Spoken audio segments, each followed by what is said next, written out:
සුබ දවසක් ආදරණීය දරුවනේ.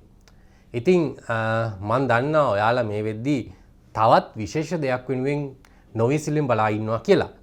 ඒ තමයි මේ අපි දැන් ලෝකල් හොස්ට් එකේ නිර්මාණය කරපු වෙබ්සයිට් එක කොහොමද අපේ ලයිව් වෙබ් සර්වර් එකට එහෙම නැත්නම් අපි ලබාගත්තු වෙබ් හොස්ටිං එකට අරන් යන්නේ කියලා. ඉතින් මම දන්නවා දරුවන්ට මේ වෙද්දී හැකියාව තියෙනවා ඔයාගේ වෙබ් එක ඔන්ලයින්ම හදන්නත්. හැබැයි ඊට වඩා මං හිතන්නේ ලෝකල් හොස්ට් එකේ අපි වෙබ්සයිට් එක හදන එක අපිට පහසුයි. ඒ වගේම දරුවන්ට අන්තර්ජාලය පිළිබඳ යම් ගැටලුවක් තියෙනවා නම් ඒ වගේ අවස්ථාවකත් ඇත්තටම මේ අපේ ලෝකල් හොස්ට් එක ඇතුලේ අපේ වෙබ්සයිට් එක නිර්මාණය කර ගැනීම අපිට පහසුයි.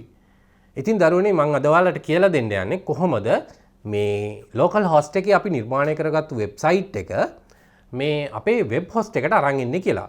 අපි මේකට කියනවා මයිග්‍රේෂන් කියලා.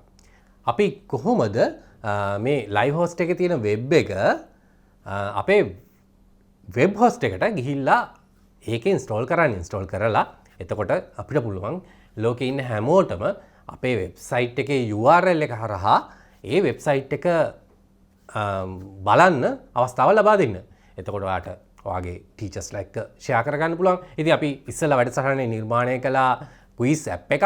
ඒ ක්විස් ඇප් එක ඔයාට යාළුවොත් එක්ක ෂෙයා කරගන්න එතකොට හැකියාව තියෙනවා. රයිට්. එහෙනම් අපි කතා ඇති. අපි යමු පාඩමට ගිහිල්ලා බලමු අපි කොහොමද මේ වැඩේ කරන්නේ කියලා. රයිට්. අපි යමු ස්ක්‍රීන් එකට. ඔන්න මම මගේ ලෝකල් හොස්ට් එක ඇතුලේ මෙන්න මේ ක්විස් ඇප් එක අපි හදාගත්තා ඉස්සෙල්ලා එපිසෝඩ් එකේ. ඉතින් දැන් මේක මේ වෙද්දී අපි මේක කරලා තියෙනවා මේක වැඩ කරනවා ඇප් එක. ඉතින් මේ ඇප් එක හදන හැටි සහ ඒ හදපු විදිහ පිළිබඳ යම් තොරතුරක් දැනගන්න අවශ්‍ය නම් ඔයාලට පුළුවන් ඉස්සලා පාඩමත් එක්ක එකතු වෙන්න. ඉස්සලා පාඩමේ අපි කතා කරනවා මේක කොහොමද හදාගන්නේ කියලා ඒ විස්තර ටික.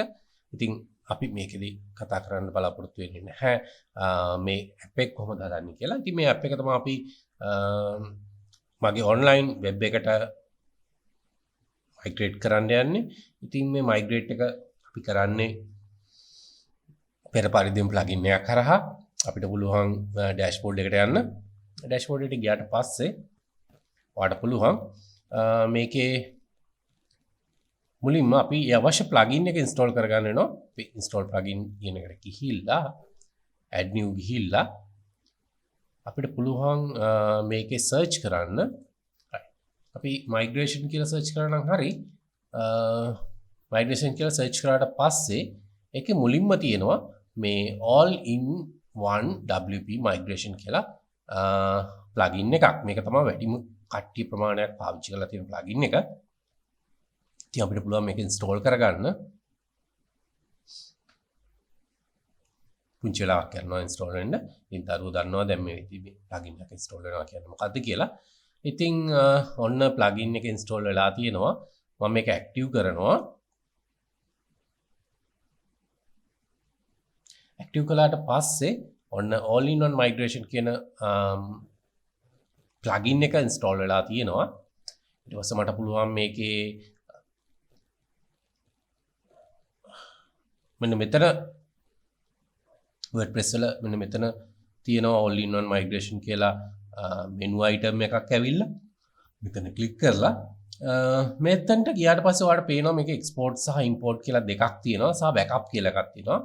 backup කියන එකෙන් කරන්නේ ඇත්තටම මේක අපේ වෙබ්සයිට් එක ඇතුළේම නැවත බෑකප් එකක් හදාගන්න එක. උදාහරණයක් විදිහට ඔයා වෙබ්සයිට් එක අප්ඩේට් කරන්න බලාපොරොත්තු වෙනවා නම් අප්ඩේට් කිරීමට ඉස්සෙල්ලා ඔයාට පුළුවන් මේකේ බෑකප් version එකක් හදාගෙන තියාගන්න. එතකොට හදිසියවත් අප්ඩේට් එකේ මොකක් හරි ඉෂුව එකක් වුණොත් ඔයාට නැවත බෑකප් version එකට එන්න පුළුවන්. ඊට පස්සේ මේ what is new කියන එකට ආවට පස්සේ ඔයාට පුළුවන් මේ plugin එක පිළිබඳ පොඩි විස්තර ටිකක් දැනගන්න.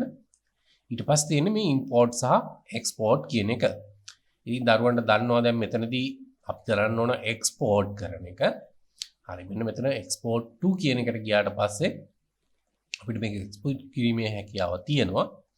ඉතින් මේක අපිට ෆයිල් එකක් විදිහට එක්ස්පෝර්ට් කරන්න පුළුවන්. FTP එකට එක්ස්පෝර්ට් කරන්න පුළුවන්. ඊට පස්සේ Dropbox එකට එක්ස්පෝර්ට් කරන්න පුළුවන්. මේ වගේ ෆීචර්ස් ගොඩාක් තියෙනවා. හැබැයි මම මෙතනදී රෙකමන්ඩ් කරන්නේ ෆයිල් එකක් විදිහට එක්ස්පෝර්ට් කරන එක. මම මෙන්න මේ විදිහට ෆයිල් එකක් විදිහට එක්ස්පෝර්ට් කරනවා. පුංචි වෙලාවක් ගන්නවා. ඉතින් මේක ඔයාගේ වෙබ්සයිට් එකේ ප්‍රමාණය මත තීරණය වෙනවා. right. ඉතින් දරුවනේ මේ මයිග්‍රේෂන් එක කරන්න ඉස්සෙල්ලා දරුවෝ එක දෙයක් ඉතා පැහැදිලිව අවබෝධ කරගන්න වෙනවා. මොකද්ද? මයිග්‍රේෂන් එක කරපු ගමන් ඇඩ්මින්ගේ පාස්වර්ඩ් යූසර්නේම් ඔක්කොම අපි අර මයිග්‍රේෂන් එක කරන වෙබ්සයිට් එකට එහෙම නැත්නම් අපි මයිග්‍රේෂන් ෆයිල් එක අරන් එනවනේ. ඒ ෆයිල් එකේ මුලින් තිබුච්ච තැනට වෙනස් වෙනවා. ඒතකොට හදිසියවත් ඔයා වෙන පාස්වර්ඩ් එකක් මේ ඔයාගේ WordPress ඇඩ්මින් පැනල් එකට දීලා තිබ්බනම් ඒක තවදුරටත් වැඩ කරන්නේ නැහැ. එතකොට අලුතෙන් එන වෙබ්සයිට් එකේ ආපු අලුතෙන් එන මයිග්‍රේෂන් ෆයිල් එකේ තියෙන පාස්වර්ඩ් එකයි ඇඩ්මින්ගේ යූසර්නේම් එකයි අන්න ඒකට වෙනස් වෙනවා ඔයාගේ අලුත් වෙබ්සයිට් එක. මම හිතන්නේ පැහැදිලි දරුවන්ට. එතකොට ඒක ගැන අවධානයෙන් ඉන්න. හදිස්සියට සමහරලාට දරුවෝ මයිග්‍රේෂන් එක වුණාට පස්සේ පරණ පාස්වර්ඩ් එක ගැහුවොත් ඒක වැඩ කරන්නේ නැහැ. හරි. ඔන්න මේ වෙලාවේ මට මෙගාබයිට් 85ක ෆයිල් එකක් සකස් වෙලා තියෙනවා. ඉතින් මේක ඩවුන්ලෝඩ් කරන්න කියනවා. ඉතින් මම ඩවුන්ලෝඩ් කියන එක දෙනවා. ඩවුන්ලෝඩ් කරන එක දුන්නාට පස්සේ මාගේ ඩවුන්ලෝඩ් ෆෝල්ඩර් එකට මේක ඩවුන්ලෝඩ් වෙනවා. හරි. මම මේක කොපි කරගන්නම් ඩෙස්ක්ටොප් එකේ ෆෝල්ඩර් එකට. ඩවුන්ලෝඩ් ෆෝල්ඩර් එකේ. රයිට්. මෙන්න මේ විදිහට දැන් මම මේ new folder 3 කියන ෆෝල්ඩර් එකට මේක මම රීනේම් කරන්න new website කියලා. new web කියලා. හරි. new web කියලා රීනේම් කරාට පස්සේ අපි යමු නැවත මගේ ඩෑෂ්බෝඩ් එකට. ඉතින් මට තවදුරටත් මේක අවශ්‍ය වෙන්නේ නැහැ. මම ඉතින් මේක ක්ලෝස් කරනවා. ඊට පස්සේ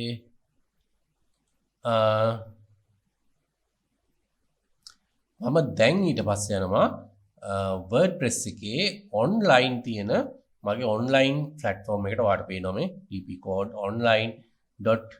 dpcode.online wp admin කියලා තියෙන මේක. ඉතින් මේකට ගියාට පස්සේ මට එහෙනම් අපි බලමු කොහොමද මේක මයිග්‍රේට් කරගන්නේ කියලා. හරි. එහෙනම් අපිට මයිග්‍රේට් කරගන්න නම් මුලින්ම අපි පුංචි දෙයක් කරන්න ඕන. මොකද්ද? අර ප්ලගින් එක මෙතනටත් නැවත ඉන්ස්ටෝල් කරන්න සිද්ධ වෙනවා. ඉතින් මම ඒ නිසා ඉන්ස්ටෝල් ප්ලගින් ගිහිලා මෙලා මගේ ප්ලගින් මුකුත්ම නැහැ. WP reset ප්ලගින් එක තියෙනවා. මොකද මම ඒක රීසෙට් කරපු නිසා. එහෙනම් මම ඒකත් ඩිඇක්ටිව් කරනවා. ඩිඇක්ටිව් කරලා ඩිලීට් කරලා දානවා. රයිට්. මේක දැන් අදටත් මට අවශ්‍ය නැති නිසා. හරි. එහෙනම් මම නැවත ප්ලගින් වලට ගිහිල්ලා add new ගිහිල්ලා මගේ migration plugin එක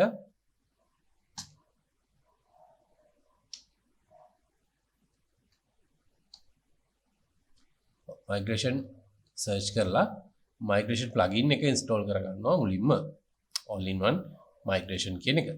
හරි. all in one migration install කරාට පස්සේ install වෙනවා පුංචි වෙලාවක් ගිහිල්ලා. හරි. මම ඒක active කරනවා. active කරාට පස්සේ option එකක් ලැබිලා තියෙනවා. ඉතින් මට දැන් මේ වෙලාවේ මම import කරන්න අවශ්‍ය වෙන්නේ අතරම. ඉතින් මම මේක import කියන තැනට ගිහිල්ලා ඔයාලට කියනවා මෙන්න මෙතන ඔයාලට maximum 1GB දක්වා මේක import කරන්න හැකියාව තියෙනවා. ඉතින් මේක මෙතනින් එහාට import කරන්න අවශ්‍ය නම් ඔයාලට සිද්ධ වෙනවා මේක premium version එකක් ගන්න. ඉතින් ඊට අමතරව තව මේකේ plugin එක අපිට අවශ්‍ය නම් modify කරන්න හැකියාවකුත් තියෙනවා. හරි. ඊට පස්සේ මේක import from කියන එක ගිහිල්ලා මම ෆයිල් එකක් import කරන්න ඇත්තටම new web කියන ෆයිල් එක new web කියන folder එකේ තියෙන මෙන්න මේ ෆයිල් එක මම import කරනවා. පුංචි වෙලාවක් ගන්නවා. right. ඔන්න දැන් මේ වෙලාවේ process එක වෙලා අවසానයි. ඉතින් දැන් ඊට පස්සේ අපිට තියෙන්නේ මේක process කියන එක දෙන්න. මේ වෙද්දි migration file එක upload වෙලා අවසానයි. ඉතින් දැන් මේ වෙද්දි process වෙනවා. මෙතනින් ඉස්සරහට සම්පූර්ණ අපේ dashboard එක reset වෙනවා. අපේ local host එකේ තිබිච්ච website එක විදියට. ඉතින් ඒ නිසා password username ඔක්කොම වෙනස් වෙනවා. අපේ local host එකේ තිබිච්ච website එකේ විදියට. right. එහෙනම් මම process දෙනවා. right. ඔන්න මම home page එකට ගිහලා check කරලා බලමු අපි quiz app එක හරියට වැඩ කරනවද කියලා. හරි. මම quiz app එක වැඩ කරනවා මේ වෙලාවේ. start කරපුවම මට start වෙනවා. හරි. මෙන්න මේකේ ඇත්තටම එක ප්‍රශ්නයයි තියෙන්නේ. අපි ප්‍රශ්නේ උත්තර දෙමු. 50යිනේ. so result දුන්නාම ඔන්න 50යි කියලා පෙන්නනවා. හරි. ඉතින් මේ විදිහට මට මේක නිර්මාණය කරගන්න පුළුවන්. ඉතින් දරුවන්ට කැමති විදිහට නිර්මාණයක් කරගන්න පුළුවන් මේකත් එක්ක. හරි. හරි. ඉතින් දරුවනේ මයිග්‍රේෂන් කරන විදිය ගැන ඔයාලට දැන් පැහැදිලි අවබෝධයක් තියෙනවා.